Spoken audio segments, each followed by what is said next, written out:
Once you have labeled your products, you can invert it in Seller Flex, Flipkart Smart or Buy More bins. Let me explain to you how do you invert your products in Buy More bins. Go to Seller Buy More, go to Multi-Portal, Warehouse Management,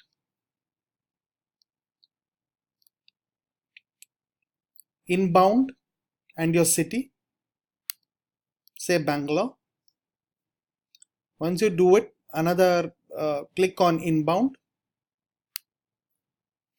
You need to enter the bin name.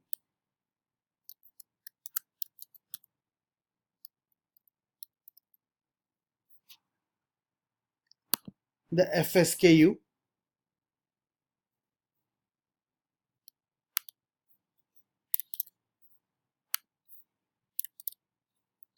We follow the Amazon FNSKU here and the quantity you want to invert in the bin and click on Inbound.